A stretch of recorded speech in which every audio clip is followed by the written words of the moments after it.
Le 15 juillet 1997, Gianni Versace, 51 ans, est abattu sur le seuil de sa villa de Miami. Andrew Cunanan, son assassin, était âgé de 27 ans.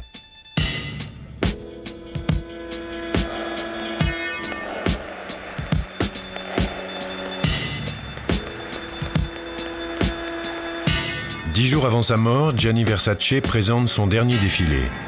Il est l'empereur autoproclamé de la mode, plébiscité par les nouveaux riches de la planète.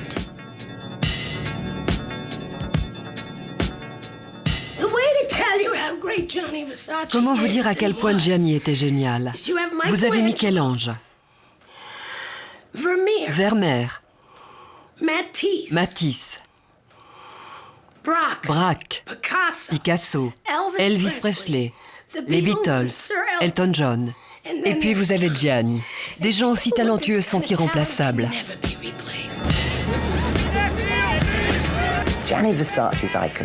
L'iconographie de Gianni Versace a permis à tout un chacun de pénétrer le monde de l'imaginaire, celui des brigands, des rockstars, de tous ceux qui défient la banalité.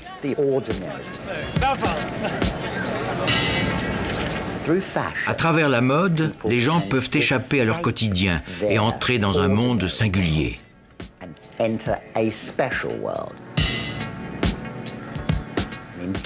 Et là, ils se sentent comme des dieux.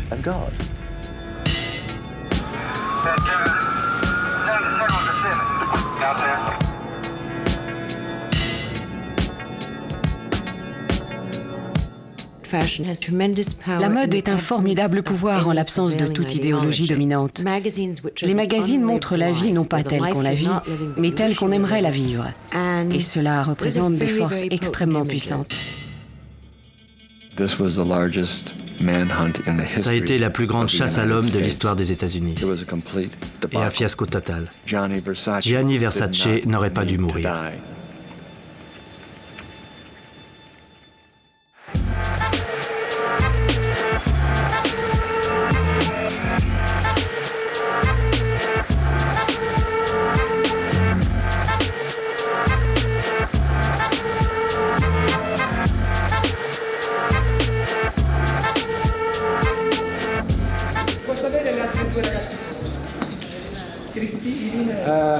Can you go back, please, Irina? No, sorry, I want Cristina Kirstiumalt. La piscine du Ritz possède un escalier semblable à celui du Lido.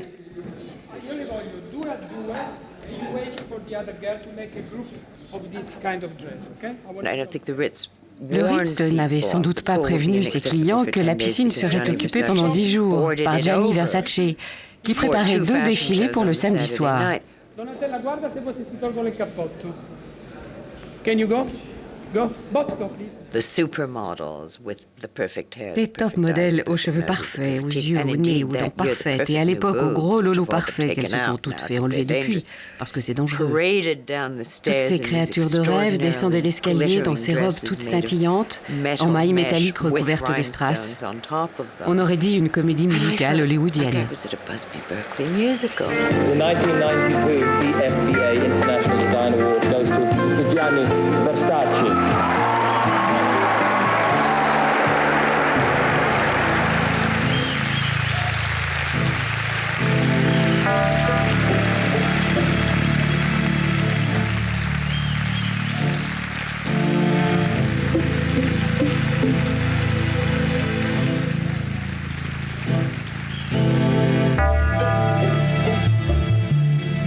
Thank you.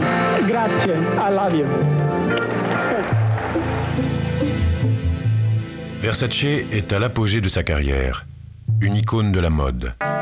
Mais dans 2 semaines, il va être assassiné, laissant derrière lui un fatras d'hypothèses de complot et de conflits.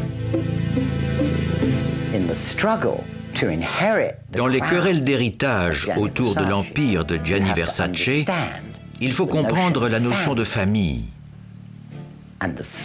Les aspects et les comportements féodaux propres aux familles de l'Italie du Sud.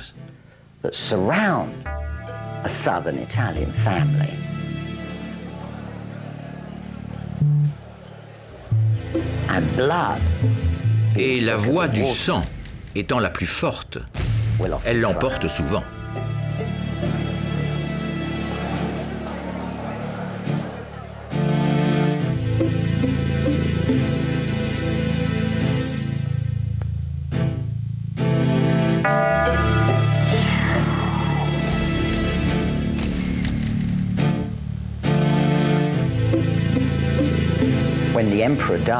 Quand un empereur meurt, il fait généralement connaître sa volonté à ceux dont il est le mentor, ceux qui travaillent à ses côtés.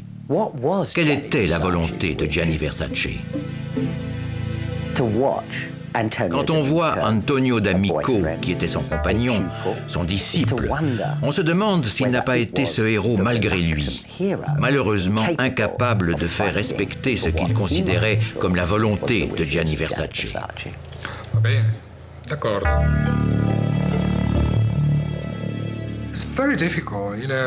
C'est très difficile. Au début de ma liaison avec Gianni, j'ai dû accepter le fait qu'il avait une famille autour de lui.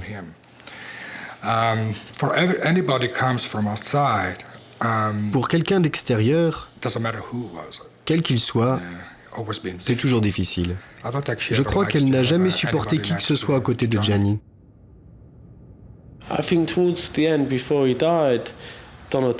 crois que vers la fin, avant la mort de Gianni, Donatella incarnait Versace. C'était sa muse. Il créait en pensant à elle en permanence. Versace, c'est deux personnes, Donatella et Gianni. Donatella était très rock'n'roll. Elle adorait faire la fête. Et Gianni était un créateur très doué. Gianni a toujours pensé qu'il fallait d'abord savoir faire du classique avant de faire quoi que ce soit d'autre. Voici un de ses meilleurs classiques. Ça fait 15 ans que je le porte. C'est un Versace. J'étais correspondante du Women's Wear Daily pour l'Italie, c'était en 1974. J'étais très jeune. Il y avait un jeune styliste qui travaillait pour Callaghan et qui faisait des vêtements vraiment drôles, sympas et intéressants.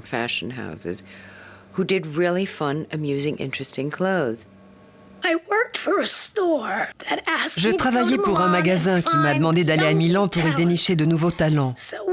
Et là, des tas de gens m'ont parlé de Gianni Versace, un jeune styliste.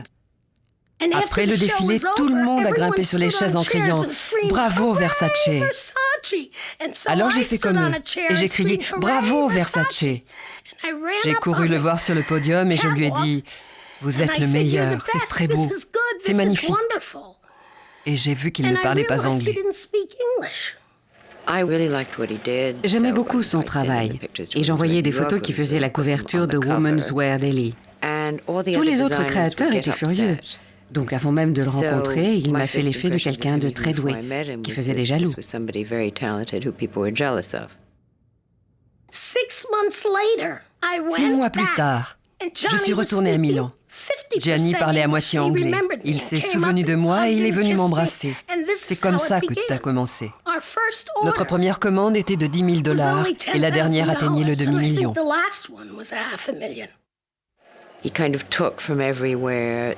On ne peut pas dire que tous ces modèles étaient originaux, mais il y avait beaucoup de couleurs et de verve dans ses créations.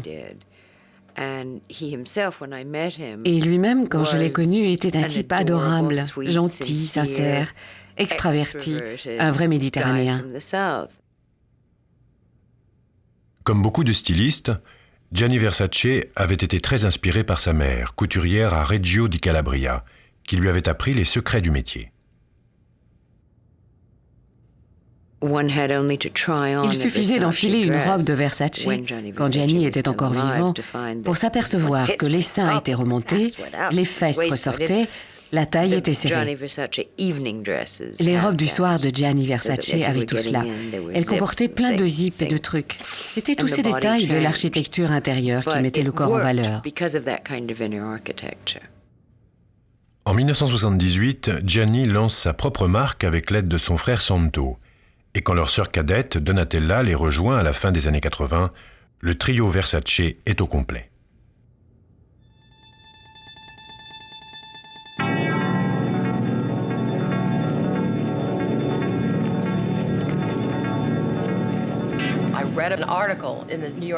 J'avais lu dans un article du New York Daily News qu'un jeune homosexuel était soupçonné d'être l'auteur d'une série de meurtres. J'ai enquêté pendant 2 mois et mon article était sur le point d'être publié quand Andrew Cunanan a tué Gianni Versace. L'affaire a littéralement éclaté sous mes yeux.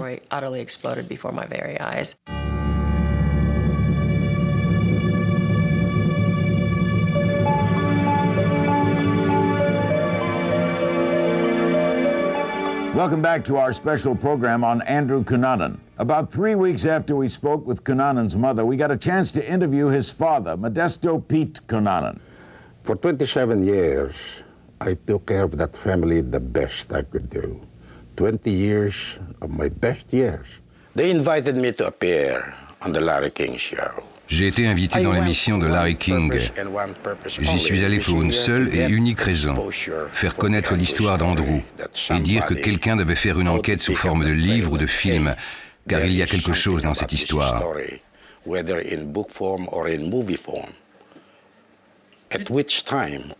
Et là, toute la vérité sera faite, preuve à l'appui. Vous ne cherchez pas à faire de l'argent avec l'histoire de votre fils? Non, pour moi, aujourd'hui, l'argent est sans importance, sauf pour certaines choses que je dois faire.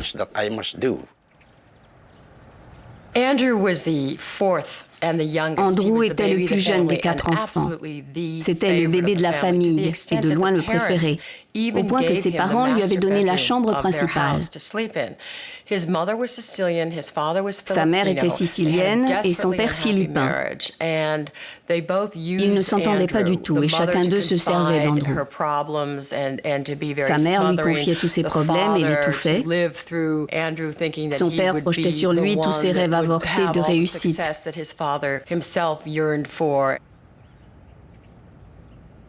Peter Cunanan est devenu agent de change après avoir passé 20 ans dans la marine. Il était sans cesse poursuivi par des tas de gens et se faisait renvoyer de partout. Et quand Andrew a eu 17 ans, son père a tout simplement abandonné la famille et vendu la maison où il vivait. Son papa allait toujours le chercher. J'avais une manière particulière de le tenir, pour le tranquilliser et le calmer. Je le prenais par le bras droit et je lui mettais ma main gauche derrière la tête. Andrew racontait qu'il était apparenté à la famille d'Imelda Marcos. Il avait d'ailleurs de belles chaussures. Mais il inventait toujours des histoires. Il disait qu'il était issu d'une famille d'acteurs ou qu'il était très riche.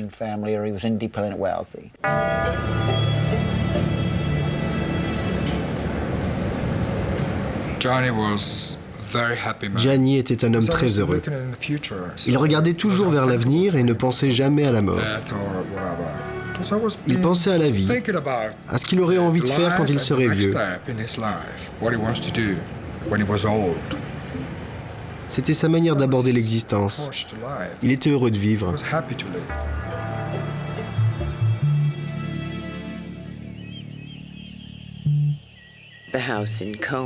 La villa de Como était très importante pour l'image de Versace. Et quand il la faisait visiter, il était tout fier et tout excité, jamais blasé. Regarde ce que j'ai, regarde ci, regarde ça. Ce qui est intéressant, c'est que partout sur ces imprimés, dans sa villa, c'est le royaume des colonnes romaines, des piliers, des statues et des vases, parce que tout ça avait une signification pour lui. Inspiration is everywhere, from the Cubist to the period to the neoclassical to the Baroque. There is always something interesting to work on.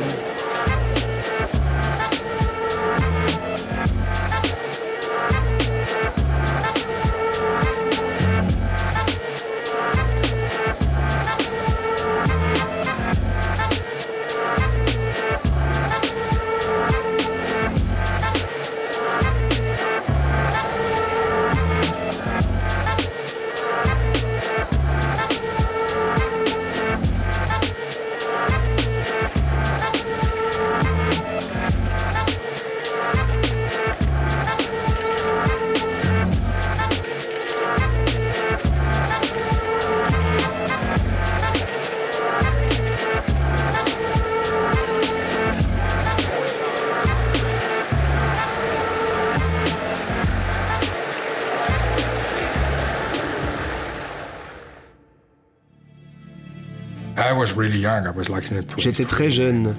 J'avais 23 ans et Gianni 36. Gianni a toujours aimé la beauté au sens de pureté, la beauté classique, au sens grec du terme, le look très méditerranéen. À cette époque, j'étais très bronzé parce que je venais de rentrer de vacances. Gianni a toujours très bien vécu son homosexualité. Ça ne le gênait absolument pas.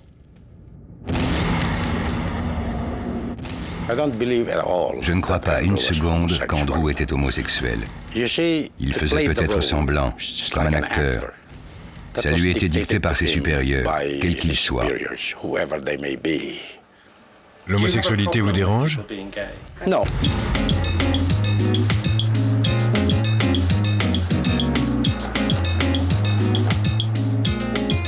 En 1994, Gianni est avide de conquérir de nouveaux territoires. South Beach, à Miami, est devenu le haut lieu de l'Amérique gay et attire les célébrités à la pointe de la mode.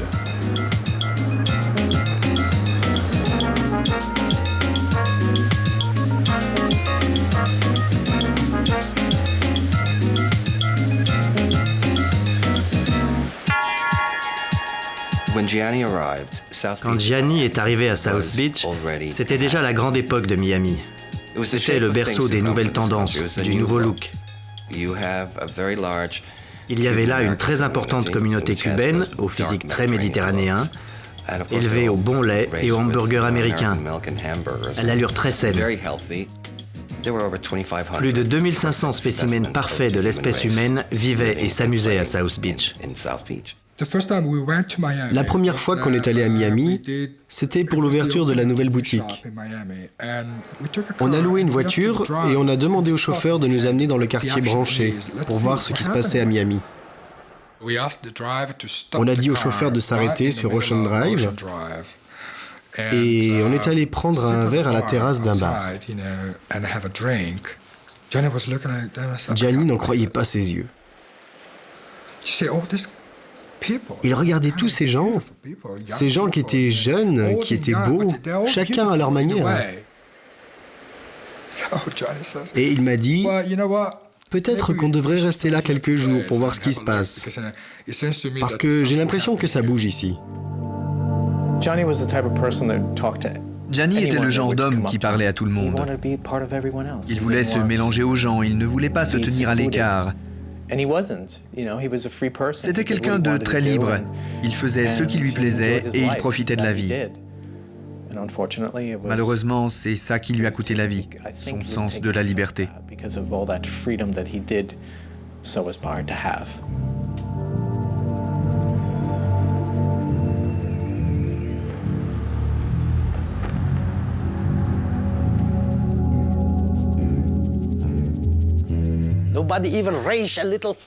Personne n'a jamais levé le petit doigt pour défendre Andrew. Ça a été la plus grande déception que m'a causée l'Amérique. Croyez-moi, ce n'est pas l'Amérique à laquelle je croyais. L'Amérique de George Washington, de Lincoln, de Jefferson, etc.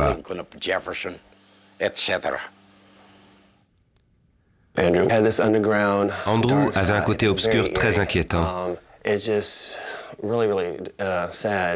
C'est vraiment terrible que des gens soient tombés amoureux de quelqu'un comme lui. Avec ses penchants sexuels et son côté obscur, très bizarre, très inquiétant. Quand Andrew est venu me voir, je pensais qu'il s'intéressait à la communauté queer. Il posait des questions sur le bondage, les menottes, des pratiques sadomaso qui mettent en jeu diverses sensations corporelles provoquées par le manque ou l'excès. La collection 1992 de Versace flirte avec le look sadomaso, qu'il popularise par le biais de la mode.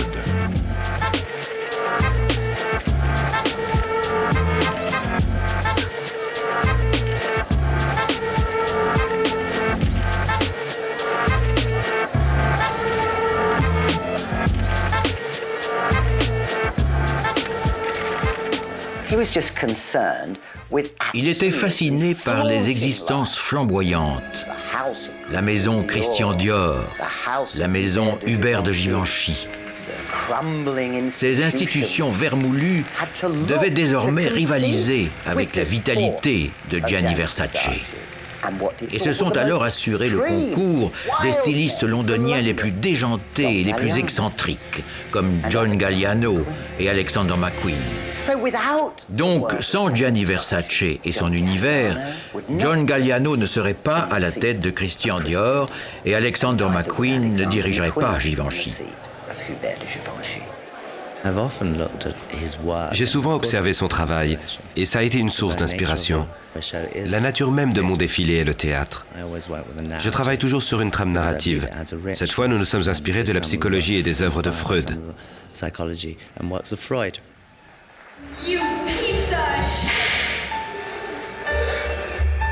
Et bien sûr du fétichisme.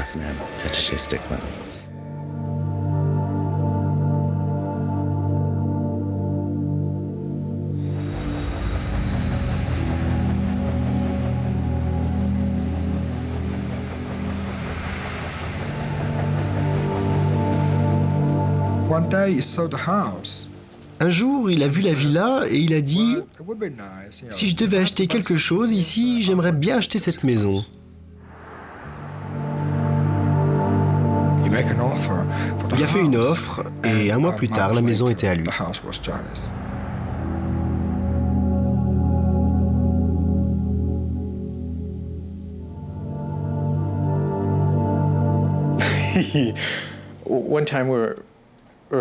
Un jour, on était quelques-uns dans la piscine. Et Gianni a surgi de nulle part en jouant les grandes folles. Il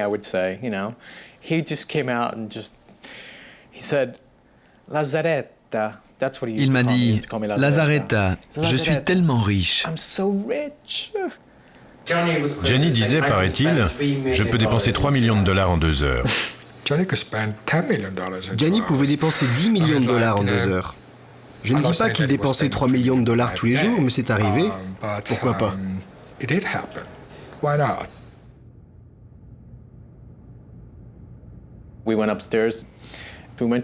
On est monté dans sa chambre et Antonio est arrivé avec une boîte à bijoux. Il l'a ouverte et il a commencé à en sortir plein de bagues. Et il y en avait une très grosse, vraiment tape à l'œil, un diamant énorme. Je lui ai demandé, Antonio, combien ça vaut? Il m'a répondu, 200 000 dollars. J'ai dit, mais c'est le prix d'une maison, c'est pas possible.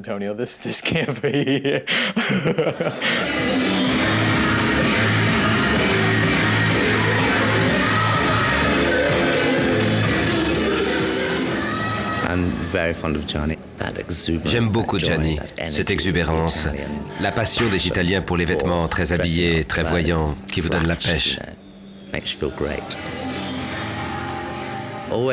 Il prenait toujours le temps de voir les jeunes stylistes qu'il invitait à des soirées grandioses. On se disait, mais qu'est-ce que je fais là?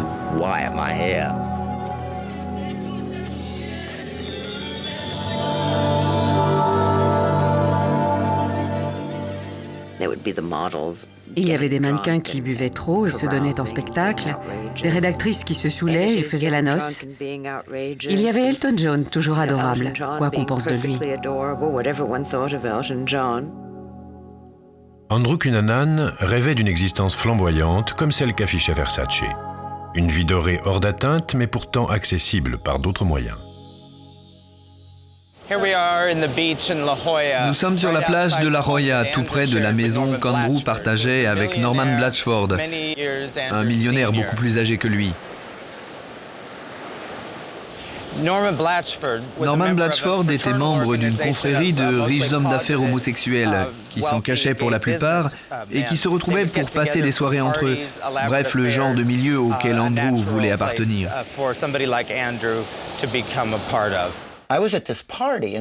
J'étais à une soirée où il y avait un type très riche. Andrew était tout près et le type parlait de sa collection d'orchidées. Andrew a sorti un petit carnet et a noté des trucs dessus. C'est le genre de choses qui attire l'attention et dont vous vous rappelez après coup. Un peu plus tard, le même soir, je me trouvais à une autre fête. Et qui je vois arriver avec Andrew? L'homme aux orchidées.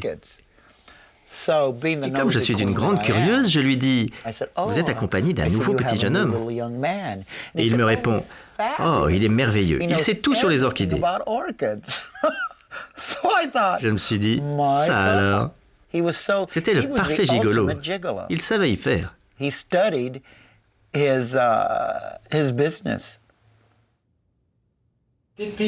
qu'Antonio était considéré comme un homme entretenu?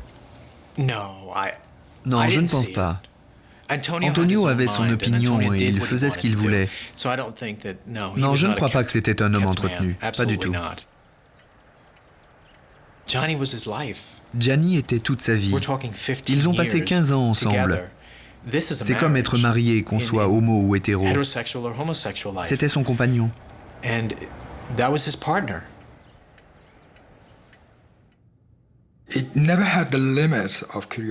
Il était d'une curiosité sans limite. Il voulait tout connaître. Pas seulement dans la mode, mais dans l'art, dans la vie, dans le monde.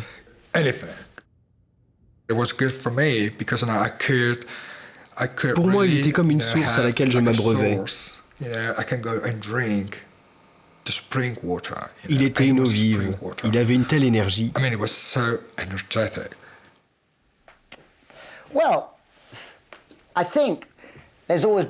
Gianni Versace a toujours été très vivement critiqué, particulièrement dans le monde anglo-saxon, qui penche pour une mode beaucoup plus subtile, plus discrète.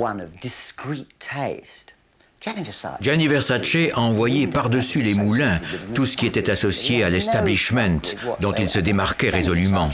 Gianni Versace voulait une mode aussi vulgaire, clinquante et audacieuse que possible.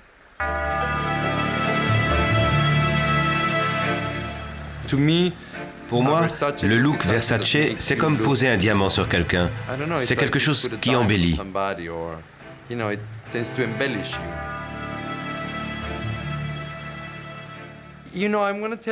Je vais vous dire une chose. Il y a très peu de couturiers qui créent pour les femmes. Beaucoup créent pour eux-mêmes, pour réaliser les idées ou les fantasmes qu'ils ont dans la tête. Mais quant à créer véritablement pour la femme, il y en a très peu qui pensent à rendre les femmes belles. Et je crois que Gianni avait ce talent. Il voulait montrer le corps de la femme sous son meilleur jour. Ses vêtements étaient toujours osés et provocants. Toute fille qui portait une robe de Versace se faisait accoster, avant même qu'il ait la réputation de faire des modèles sexy. Ça tenait aux robes, à la coupe qui soulignait les seins, étranglait la taille et faisait ressortir les hanches, aux jupes un peu trop courtes.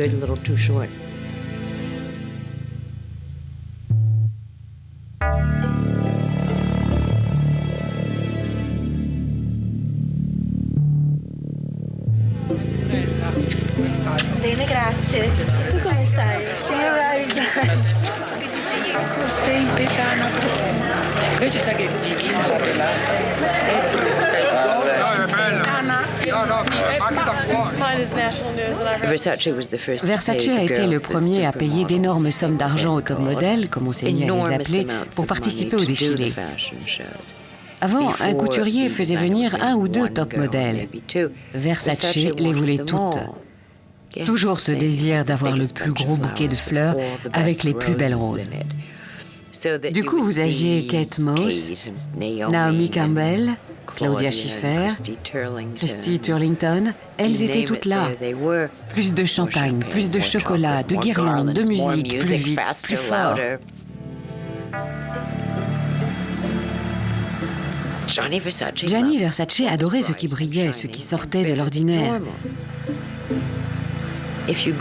Si vous grandissez dans le culte des statues antiques, vous vous élevez au rang des dieux.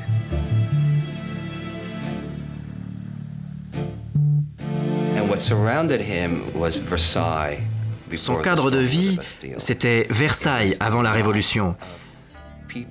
Ses nombreux courtisans s'admiraient dans le reflet glorieux de leur roi soleil, Gianni. Les célébrités d'aujourd'hui sont comme les rois d'hier. Tout le monde veut les approcher, faire partie de leur cour. Les manipulations étaient éblouissantes. C'était la transposition au XXe siècle de ce merveilleux roman, Les Liaisons dangereuses. Il éprouvait du bonheur à collectionner les maisons, les amis célèbres, Elton John, la princesse Diana. Dans l'univers de la mode, tout le monde crée l'illusion. Gianni Versace faisait tout pour que ces illusions soient réelles. La villa contenait d'authentiques statues grecques et romaines et accueillait de vraies stars. Il croyait à l'illusion qu'il avait créée. Et du coup, l'illusion devenait réalité. C'est ce que doit faire quiconque travaille dans ce genre d'industrie. Il faut croire à la fable, au mythe, et il y croyait.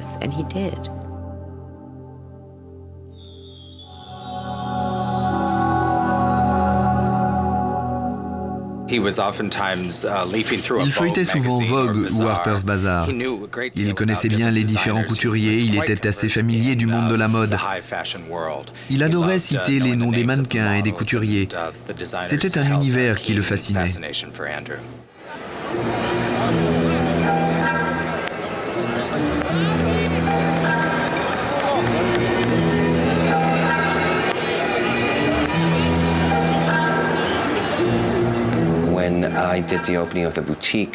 Quand j'ai fait l'inauguration de la boutique de South Beach, il a fallu recouvrir d'un tapis rouge tout le pâté de maison.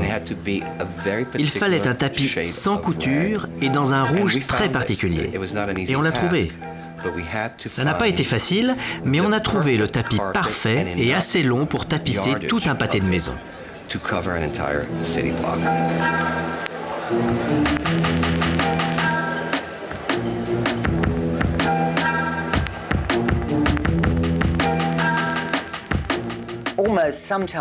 En passant devant ces boutiques, on clignait presque des yeux tellement elles étaient tapageuses, dans leur goût vulgaire, outrancier, bizarre.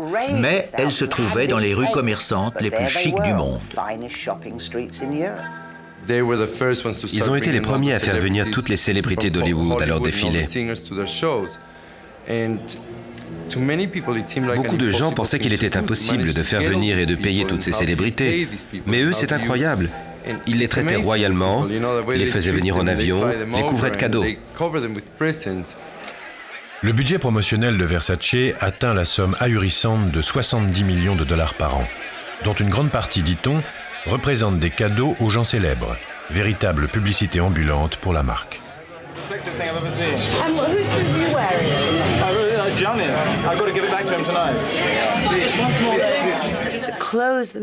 Les vêtements eux-mêmes étaient célèbres. C'était un as de l'architecture du vêtement pour arriver à faire tenir cette robe sur Elizabeth Hurley. Ils venaient tous chez lui. Parce qu'il incarnait le rêve pour tout le monde. Ils avaient compris qu'ils avaient besoin d'un homme comme lui pour leur donner un look et un immense potentiel physique. Diana avait besoin d'air frais, d'un nouveau look pour s'affirmer. Elle l'avait fait en Chanel, en Lacroix, mais pour être vraiment sexy, elle voulait le faire en Versace.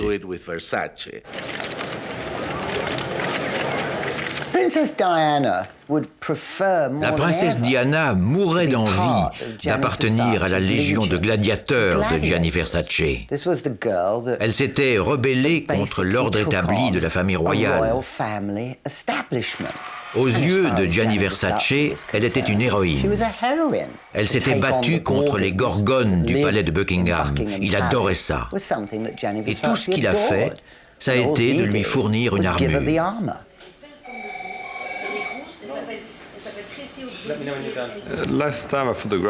La dernière fois que j'ai photographié la princesse Diana, elle portait une robe de Gianni Versace. Et elle a fait la couverture de Harper's Bazaar.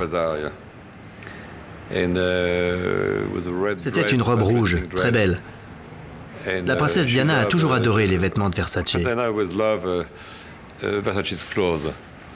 I always take a reference when I saw my dress on Madonna or Lady Di. On Madonna, they become something really controversial, beautiful, and modern. On Lady Di, they become classic. You know, it's most of the women than the clothing who express sexuality. Quand j'ai photographié Madonna, Gianni était très content des photos. Et elles ont fait la première page de sa campagne, parce qu'ils font toujours des publicités de 8 ou 10 pages. Versace présente Madonna par Testino. Il a été très généreux avec moi. Ses budgets publicitaires étaient astronomiques, ce qui lui assurait une très large couverture rédactionnelle. Et cela contribuait à l'expansion du mythe. Les magazines de mode coûtent cher, et lorsque quelqu'un achète beaucoup de pages de pub, le journal parle de son travail. Il est vital pour les Versace de maîtriser leur image de marque. Cela les conduit à adopter une attitude aristocratique aux antipodes de leurs origines. Le père tenait un magasin d'outillage électrique. D'une certaine manière, ils ont édicté leurs propres lois et créé un rêve uniquement accessible à quelques privilégiés.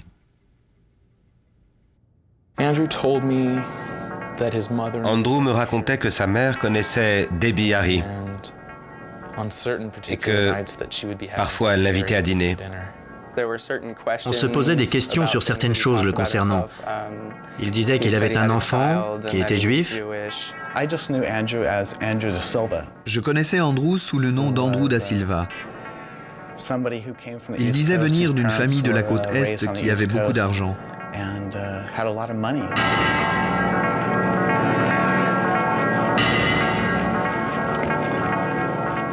Pourquoi Andrew était-il lié au milieu du crime? À cause de Versace. Je vais vous dire une chose, James. Cette petite photo, là, où il porte un pull enlevé, a été prise à l'agence de publicité de Versace, sur la 17e rue, à New York.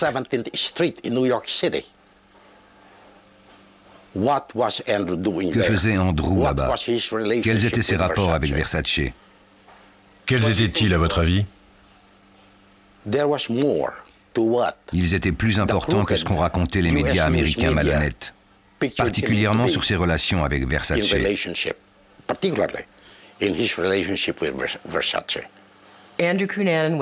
Andrew Cunanan traînait à San Francisco quand Versace y est allé pour créer les costumes de l'opéra Capriccio.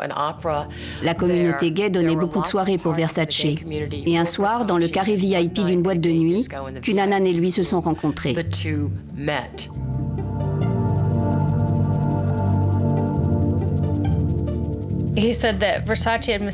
Il a dit que Versace l'avait pris pour quelqu'un d'autre et croyait l'avoir déjà croisé dans sa maison du lac de Como en Italie.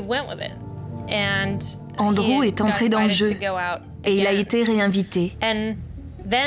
Et le lendemain soir, j'ai vu par la fenêtre une grande Rolls-Royce blanche venir chercher Andrew. Je n'en croyais pas mes yeux. Il est rentré le lendemain matin très excité. Il avait décroché le gros lot. Il avait réussi à être invité à une soirée avec Versace.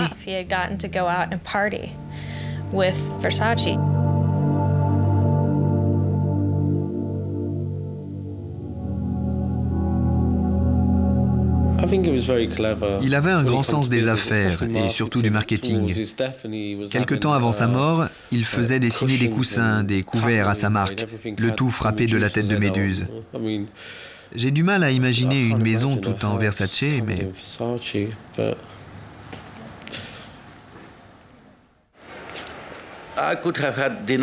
Il m'arrivait de dîner chez lui à Milan et le lendemain j'allais voir les collections et je dépensais un $500 pour la boutique. J'avais vu une paire de mocassins frappés d'une méduse dorée. Je n'avais encore jamais vu cette méduse. J'ai dit, ces mocassins sont hideux avec cette méduse dorée. D'abord, dans la mythologie, la méduse porte malheur. C'est un monstre. Il m'a dit, ces mocassins, je les ai dessinés, c'est un chef-d'œuvre, ils sont magnifiques. Et j'ai dit, Gianni, une chaussure n'est jamais un chef-d'œuvre. Je trouve ça très nouveau riche, ça ne me plaît pas. Il m'a dit, eh bien, si tu n'aimes pas ma collection, tu peux partir. Et il m'a raccroché au nez. C'était son côté star que je n'aimais pas.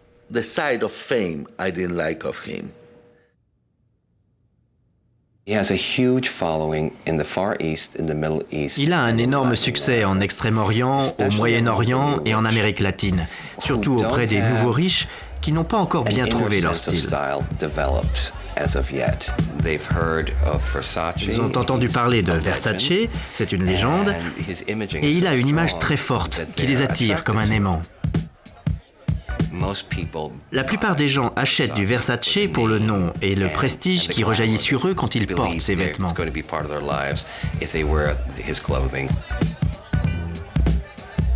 I feel extremely sexy in Versace. Extremely sexy in Versace. I like to wear things that stand out.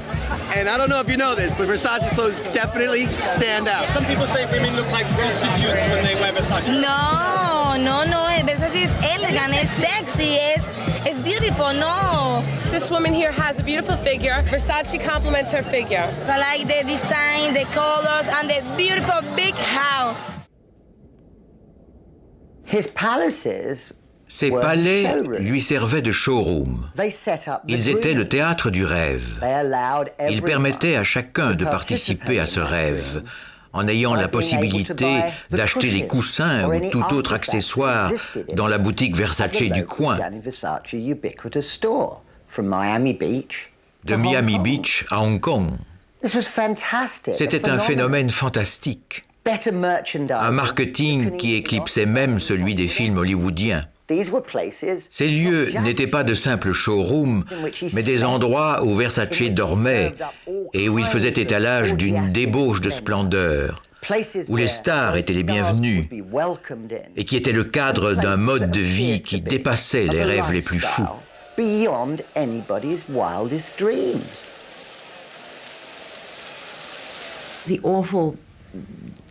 Ce qui est terrible aujourd'hui, c'est que la mode est plus forte qu'Hollywood. Nous voulons tous idolâtrer quelque chose. Les gens idolâtrent les magazines de mode, pas Newsweek ou Time, mais les magazines qui montrent une vie censée être plus belle. On appelle ça des magazines de mode, on devrait les appeler magazines de tentation.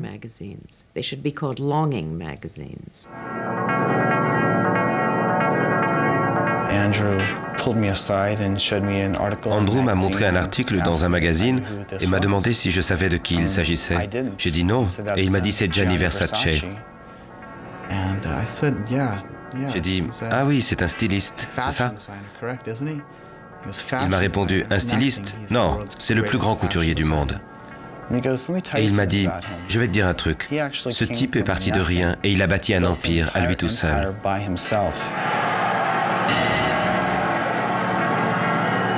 C'est lui qui fait la mode aujourd'hui. Si vous aviez la Porsche, vous aviez la tenue Versace qui allait avec. Il fallait avoir beaucoup d'argent et en exhiber un maximum sur soi, les diamants et tout l'attirail. C'était réservé aux riches. C'était le feuilleton dynastie de la mode. Versace avait toujours rêvé de faire de son nom une marque universelle comme Coca-Cola. Il voulait que Versace soit la première valeur européenne cotée à la bourse de New York. Et juste avant sa mort, il avait signé les derniers papiers pour permettre à Morgan Stanley d'ouvrir la maison Versace à l'actionnariat public. C'était son rêve. Les Versace adoraient dire aux gens que leur entreprise pesait $1 milliard. L'année où Gianni est mort, leur bénéfice réel net avoisinait les $33 millions. Mais sur ces 33 millions, plus de 20 millions provenaient d'une police d'assurance vie contractée par Gianni Versace. Au final, ils avaient peut-être dégagé un bénéfice d'environ $11 millions. On est loin du chiffre astronomique d'$1 milliard. Mais ça s'expliquait en grande partie par le fait que Versace dépensait énormément d'argent.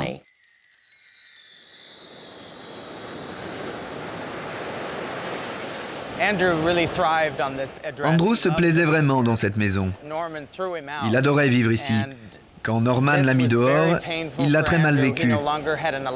Il n'avait plus d'argent de poche, plus de voiture. Il avait perdu tous les attributs d'une vie princière.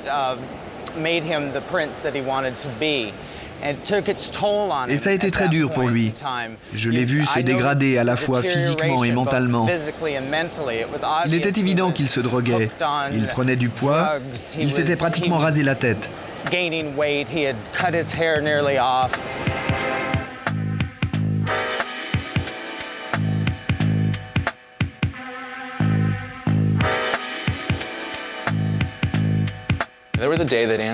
Un jour, Andrew et moi devions déjeuner ensemble. En arrivant près du restaurant où on devait se retrouver, je l'ai croisé qui marchait sur le trottoir dans la direction opposée, un sac en papier à la main. Arrivé à sa hauteur, j'ai ralenti et il m'a crié qu'il me rejoignait dans une seconde. Au moment où je me garais, il revenait vers le restaurant avec son sac en papier.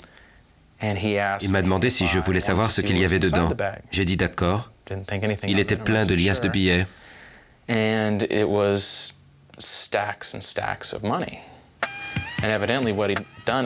était clair qu'il avait échangé le contenu de son sac contre cette grosse somme d'argent.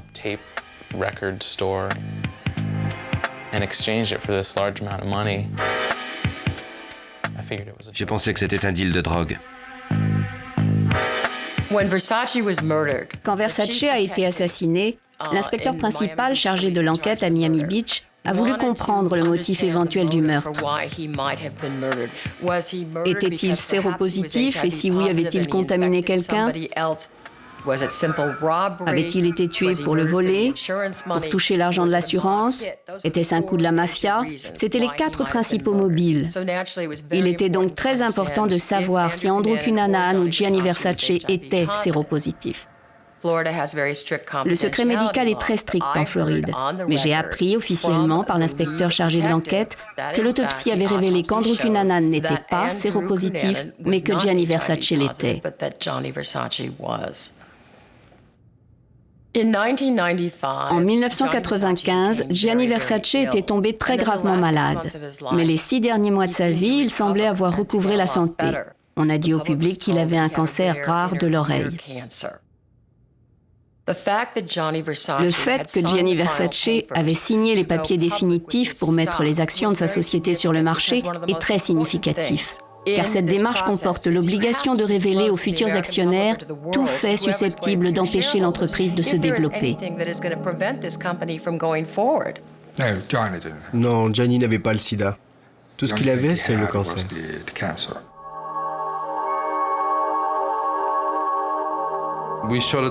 On a fait une séance photo au Ritz avec environ 17 filles du défilé qui sont toutes habillées en noir sur cette photo. La collection était à dominante noire. C'est une photo très sombre, très étrange. Il s'en dégage une impression de souffrance. Je ne sais pas bien pourquoi.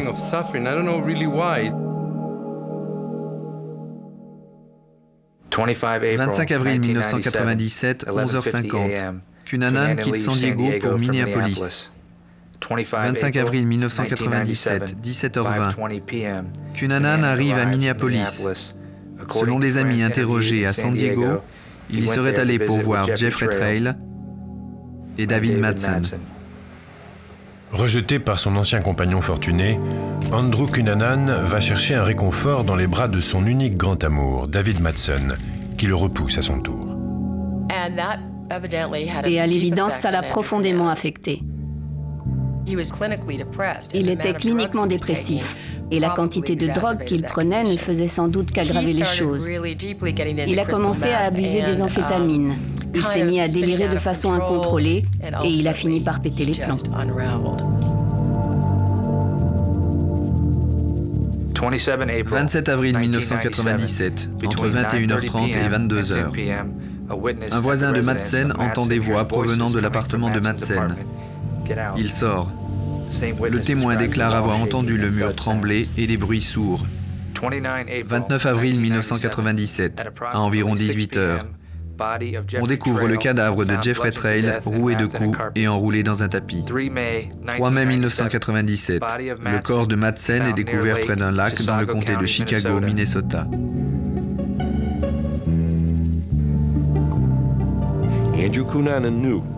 Andrew Cunanan connaissait le dernier acte.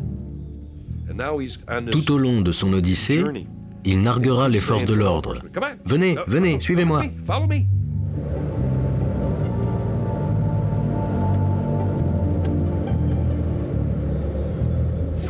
4 mai 1997. Le corps de Lee Miglin est retrouvé dans son garage à Chicago, Illinois. Heure présumée du décès, entre le 3 mai à 15h et le 4 mai à 8h.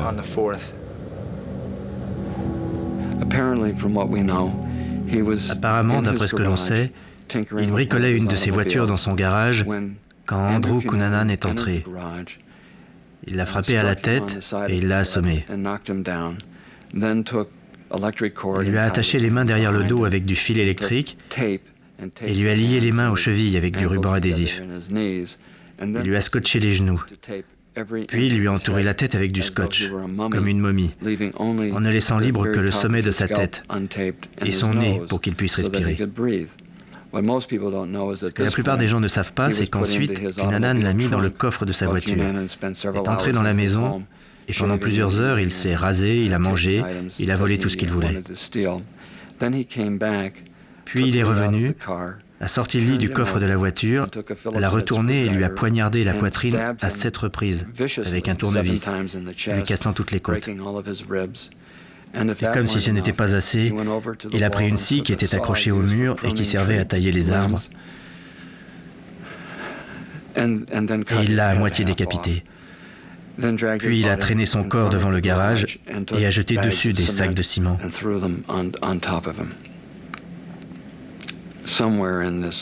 Lee est mort au cours de ces événements. On ne sait pas à quel moment.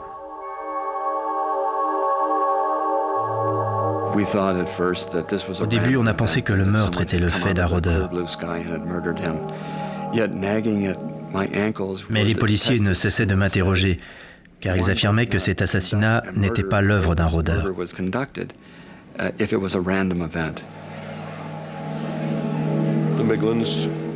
Les Miglin sont des gens riches de Chicago. Quand M. Miglin est mort, le gouverneur de l'Illinois est venu en personne. Et aussi le maire et sa femme. Ils ont envoyé des fleurs. Ce sont des gens qui ont le bras long et il n'est pas question de les contrarier. Alors si le haut commandement décrète que c'est le crime d'un rôdeur, c'est le crime d'un rôdeur. La Jeep volée à David Madsen par Andrew Cunanan est restée stationnée dans le voisinage plusieurs jours avant le meurtre. Les preuves indirectes paraissent accablantes. Ces deux personnes se connaissaient ou elles s'étaient déjà côtoyées. C'est toujours dur de découvrir que quelqu'un qu'on croyait connaître menait une double vie. Que Lee ait été homosexuel ou pas, ça m'est égal. Il ne méritait pas d'être assassiné.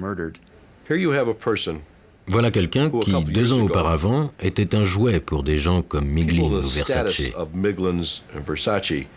Ils se sont bien amusés avec lui, et maintenant qu'il a pris de l'âge, qu'il a grossi, qu'il n'est plus tout jeune, ils ne veulent plus de lui. Et sa réaction, c'est « Ah bon, vous ne voulez plus de moi? Eh bien, je vais vous montrer. »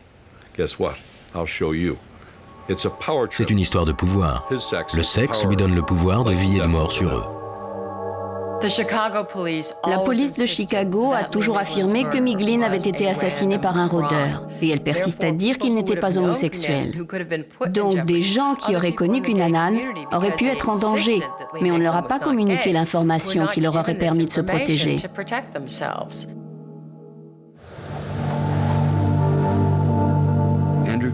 Andrew Cunanan a quitté Chicago à bord de la Lexus de mon associé.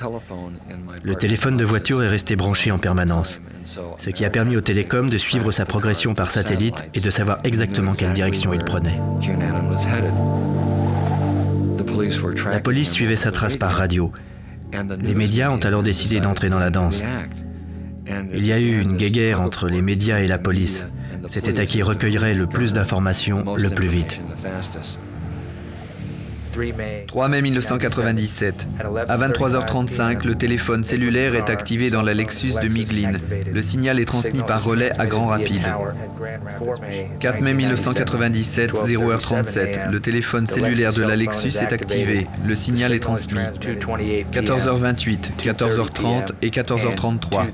Le téléphone cellulaire de la Lexus est localisé aux environs de Pennsville, New Jersey. Ils le suivaient à la trace et resserraient leur étau. Ils savaient où il était. Mais l'information a filtré et le Chicago Tribune l'a publié dans sa première édition. Du coup, ça a été repris par les radios, y compris celles de la région où se trouvait Cunanan. Et bien sûr, comme il écoutait la radio, il a su qu'ils étaient à sa poursuite et il a compris qu'il valait mieux abandonner la voiture.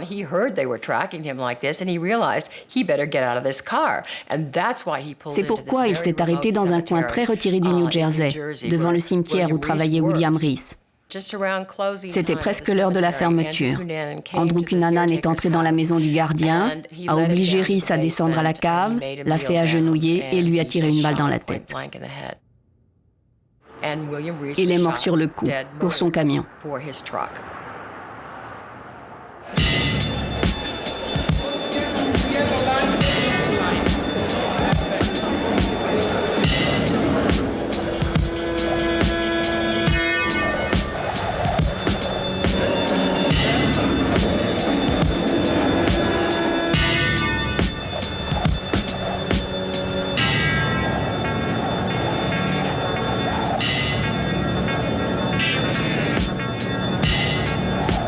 You all do this way. Turn and go back, not the same way.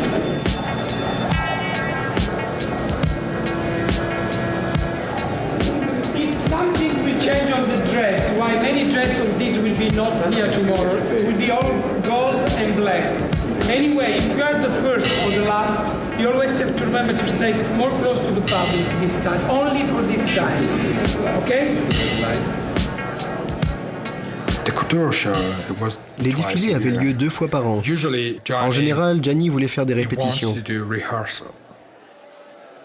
À la fin du défilé, il y a une mariée. Donatella voulait que ce soit Karen Olsen, parce que c'était le mannequin qui montait à l'époque. Elle était un peu timide, parce que c'était la première fois qu'elle travaillait pour Versace. Et Gianni voulait voir comment elle marchait. You understand? Okay, you want to do again? Yeah. Okay, faglielo rifare da lì. I'm not going to go all the way up the stairs. No, just stay there. Elle marchait comme un cheval et Gianni l'a trouvée nulle. Ça l'a rendu fou. Du coup, il a crié après elle et elle s'est mise à pleurer parce que Gianni ne l'aimait pas.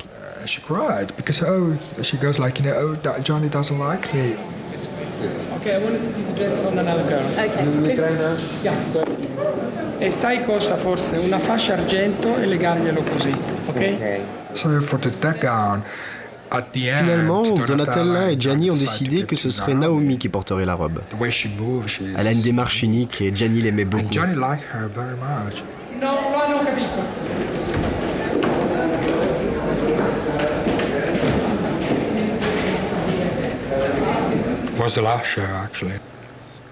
Ça a été son dernier défilé. On est parti à New York 2 jours après et on y a passé 3 jours. Mais il n'avait pas envie d'y rester trop longtemps. Il voulait aller se reposer une semaine à Miami.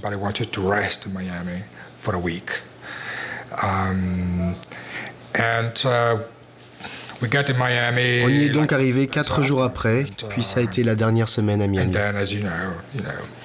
It was the last week in Miami.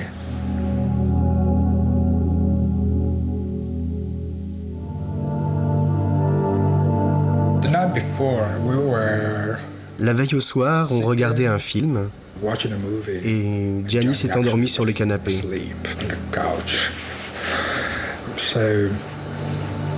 Je l'ai réveillé et je lui ai dit « Monte te coucher.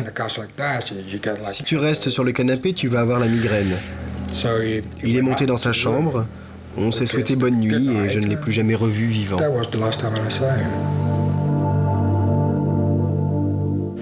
Quand je me suis réveillé le lendemain matin, Gianni n'était pas là. J'étais venu jouer au tennis avec Antonio. Il n'était pas encore descendu et j'ignorais que Gianni était sorti. Sinon, je l'aurais sans doute rencontré en chemin.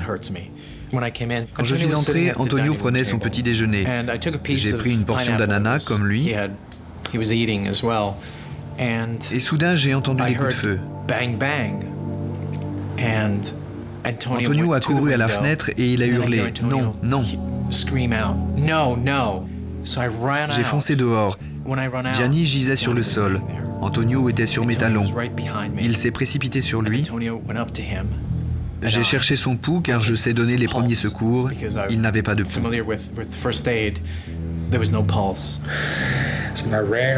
J'ai couru dehors et j'ai vu Gianni sur les marches, baignant dans une mare de sang.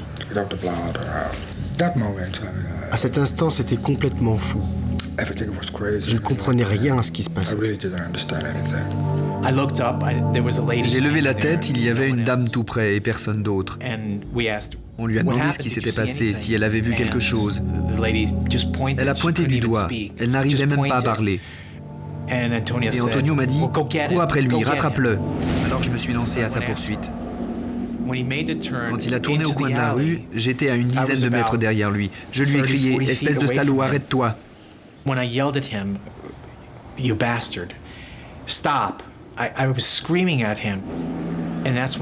Et là, il a levé son arme et l'a pointé sur moi.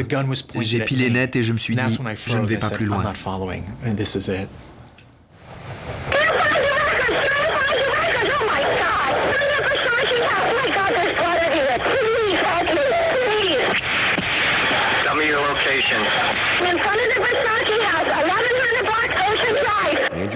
Andrew Cunanan savait qu'en tuant Gianni Versace, il décrocherait le gros lot. Parce que Versace est célèbre dans le monde entier. Et que chaque fois que quelqu'un parlera de lui, même dans 25 ans, on dira « Il a été tué par Andrew Cunanan ». Il passait à la postérité.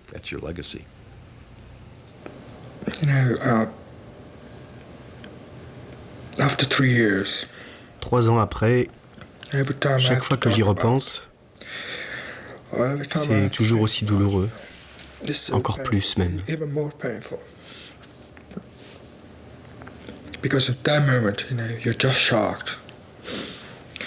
Parce que sur le moment, on est sous le choc.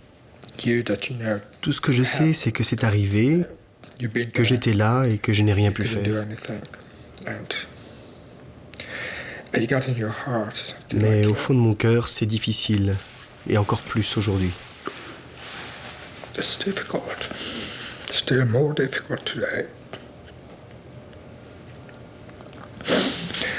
Il faut beaucoup de temps avant de retrouver la paix.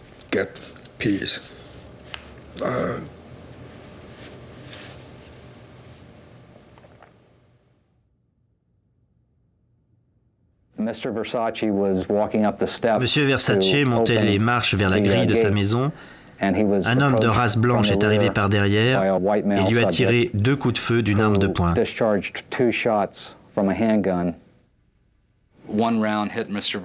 La première balle a touché Monsieur Versace au visage, à droite du nez. La seconde balle a traversé son cou de part en part, en pénétrant par la gauche et en ressortant par la droite. Il s'est effondré sur les marches devant la grille en lâchant les journaux et magazines qu'il portait.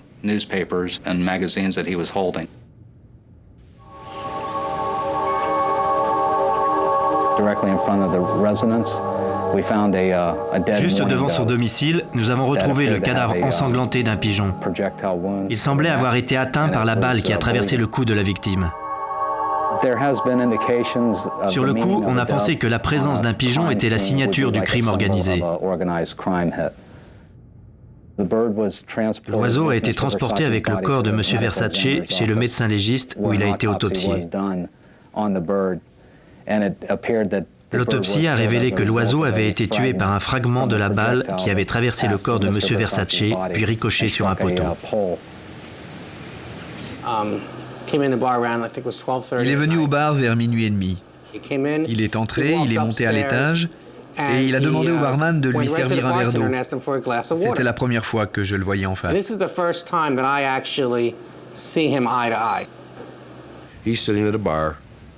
Il est assis dans un bar gay, il boit une bière et il mange un sandwich pendant que sa photo passe à la télévision. Et les gens se demandent comment est-ce possible.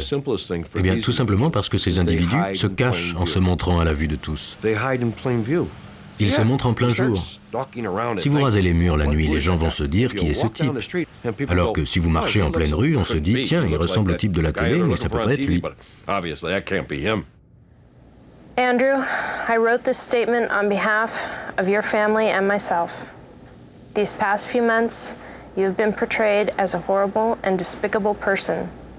But I just want you to know that I remember and I know who you really are. I love you unconditionally. L'assassinat d'une personnalité déclenche un énorme battage médiatique. Et la famille Versace resserre les rangs. C'est une fin plutôt sordide pour un empereur de la mode. Pour une fois, la famille fuit la publicité.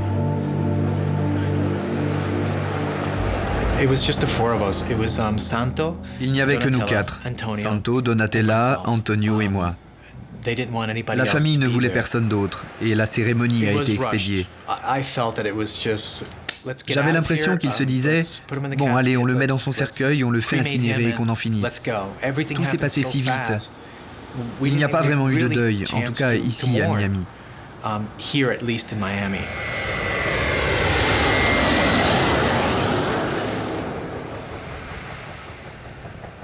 Pendant 8 jours, Andrew Cunanan réussit à échapper à la police.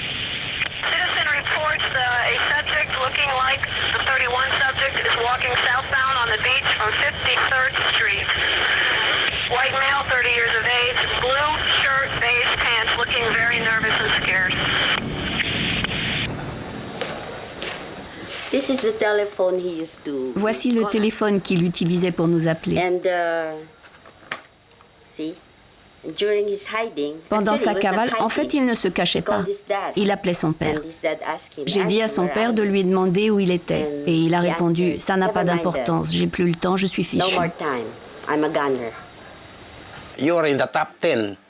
Il était parmi les 10 criminels les plus recherchés des États-Unis. Et le FBI n'a pas pu lui mettre la main dessus, n'a pas pu l'arrêter. Il y a quelque chose qui cloche.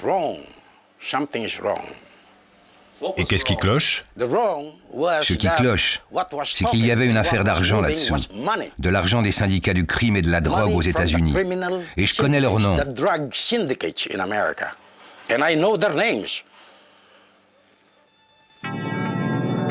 Okay, you're dialing on 911. Do you have an emergency? Yeah. What's your emergency?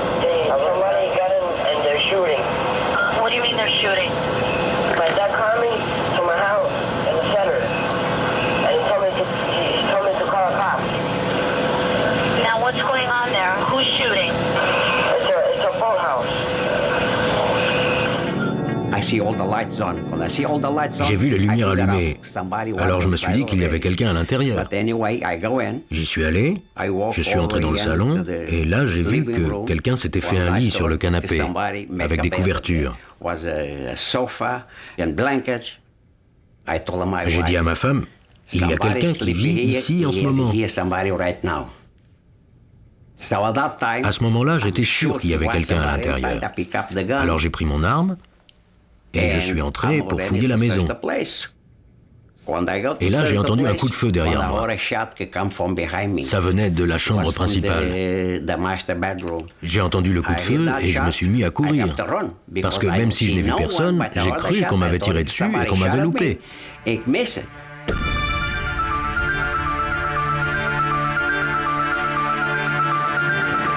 convoy of cops here.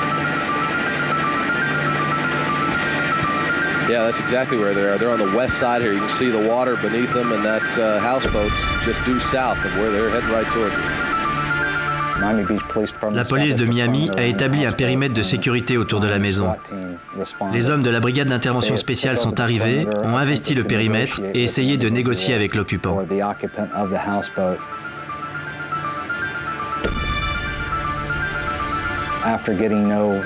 N'ayant pas reçu de réponse, ils ont tiré des gaz lacrymogènes à l'intérieur.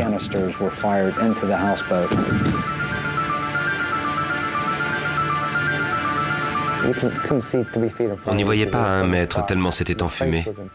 Il y avait un désordre indescriptible, une vraie pagaille. En entrant dans le salon, on a trouvé la télé allumée sur une chaîne d'information.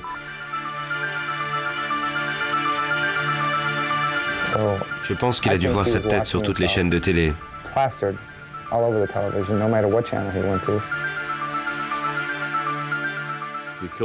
Il a tué Versace, il n'a plus où aller.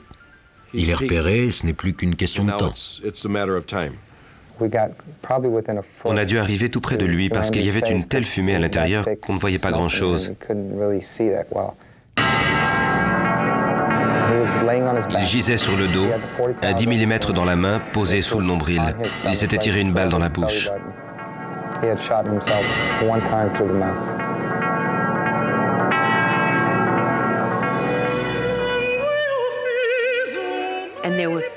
Il y avait des gens célèbres, tous sous le choc, et qui se sentaient tous très fragiles. Les créateurs de mode ne doivent pas mourir assassinés.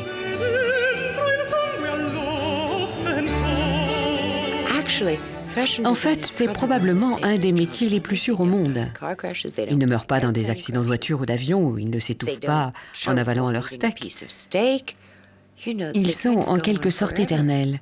Ils défient l'adversité. Alors c'est comme un petit accroc dans le tissu de l'illusion. Après les obsèques, ce qui était incroyable, c'est que les premières personnes à arriver dans la maison ont été la princesse Diana et une attachée de presse londonienne de Versace. Elle recevait les gens avec un majordome qui s'appelait Gianni dans la maison de Versace une semaine après sa mort. C'était surréaliste.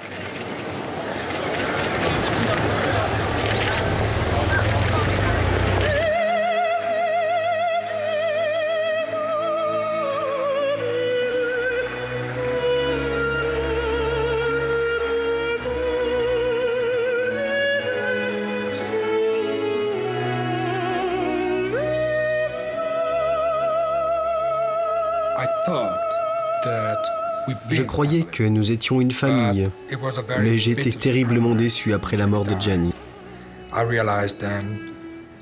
Là, j'ai compris que ma seule famille, c'était lui, pas les autres. On avait très souvent passé des vacances, des Noëls, des étés avec la famille. Et je me disais, c'est merveilleux d'être tous ensemble et de profiter de la vie. Mais après la mort de Gianni, tout a changé.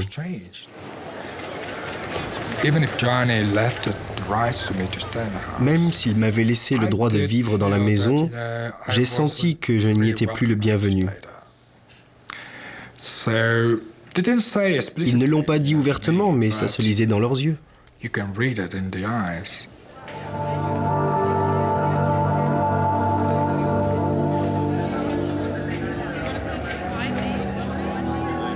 À la mort de Gianni, la maison Versace tente de surmonter le naufrage et espère que la marque à la méduse survivra à l'assassinat de son créateur.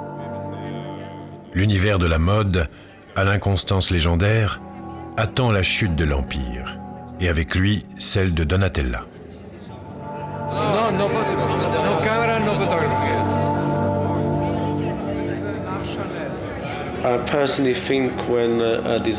Personnellement, je trouve que quand un créateur meurt, sa maison doit disparaître avec lui. Je n'aimerais pas que McQueen continue sans McQueen.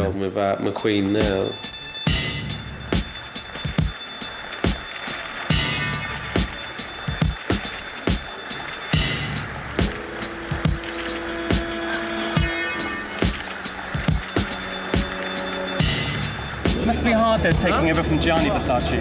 But I think it's gone better, to be honest. I know I shouldn't say that, but it's not. You know, Versace used to be known as bright colours and very ostentatious, and now I think it's been known as much more flattering and feminine and more beautiful.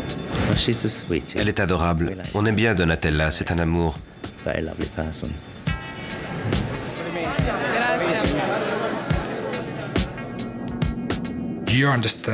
On comprend qu'il vaut mieux partir. Vous savez, il n'était pas là quand Gianni est mort. Moi si. Je crains qu'il m'en veuille d'avoir été là et de n'avoir rien fait pour sauver Gianni. Je ne sais pas. Mais ce n'était pas ma faute. Comment peut-on m'en vouloir pour ça? J'ai continué à travailler pour la maison Versace pendant 6 mois. Mais après, j'ai décidé de partir. Je ne voulais plus rester.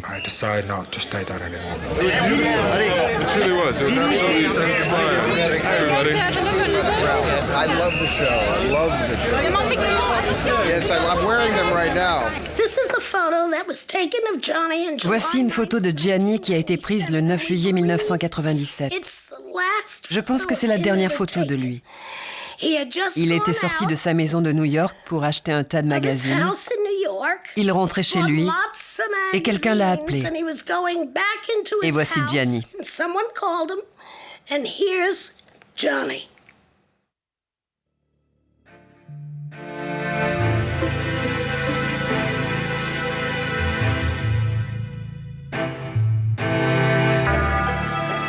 Pete Cunanan vit aux Philippines. Il essaye toujours de vendre les droits d'un film sur l'histoire de son fils. Donatella a ressuscité les fastes de la maison Versace, qui continuent de se développer en se lançant dans l'hôtellerie de luxe. Antonio ne travaille plus pour Versace. Il vit à Milan, a lancé sa propre marque et écrit son autobiographie.